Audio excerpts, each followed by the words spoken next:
Les rêves des amoureux sont comme le bon vin, ils donnent de... Since the beginning of time, man has had thoughts. These thoughts turned into ideas.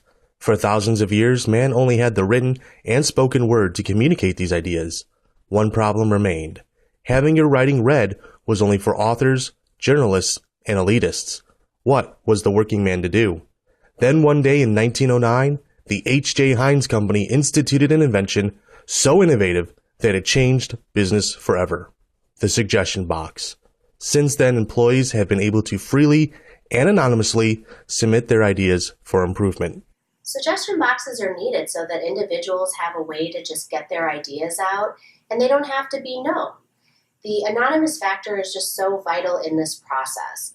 There is an answer that we do have, and that is that employees can share their ideas about the department in general or department process improvements, and no one has to even know about it. Quality participation is really key because that will help separate the good from the bad suggestions. Now, I know a lot of you don't think that I read your suggestions, but I do. There are differences between good suggestions and bad suggestions. Let's take a look at the differences. First, for those suggestions that are not so good. No, the most often received suggestion in my suggestion box you installed without asking me is, can Dr. Cooper take a vacation? All right, next suggestion. Next suggestion. You need to do something about your BO. You need to do something about your BO. Okay, now, I don't know who this suggestion is meant for, but it's more of a personal suggestion. And it's not an office suggestion. Far be it from me to use this as a platform to embarrass anybody. Dustin should stop shaving at his desk. Inappropriate. These suggestions are inappropriate because they do not give any ideas, tips, or suggestions on improving a valid business process or practice. Let's take a look at one more example. Captain Peacock, perhaps you'd like to see what we've got. Certainly, sir. It appears to be a piece of pork pie. I wondered what had happened. Don't put food in the suggestion box. I once ran a suggestion box. I couldn't take it anymore. There were so many off-the-wall suggestions that were completely outside of my jurisdiction. I would get suggestions for 2-day work weeks, Taco Tuesdays, which actually happened, and wear your swimsuit to work day. Like, seriously, I literally can't make, allow, or even want these things to happen. If I'd only listened to the doctor of suggestionology. The main purpose of our suggestion box is to focus on suggestions that revolve around team collaboration and process improvement.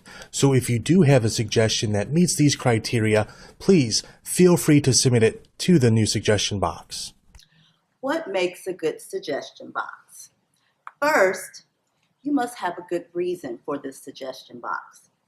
Next, your suggestion box must be appealing and approachable. Also, it must be placed in a very visible spot, somewhere like Ben's head. Since he is the tallest one in our group, it would be the most logical spot. So when he walks around, we can just drop our suggestions in. Lastly, with suggestions, it's all about quality over quantity.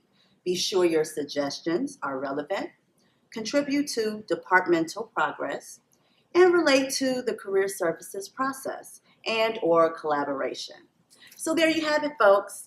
These are the tips that will assist you in your future endeavors of making your next suggestion box successful.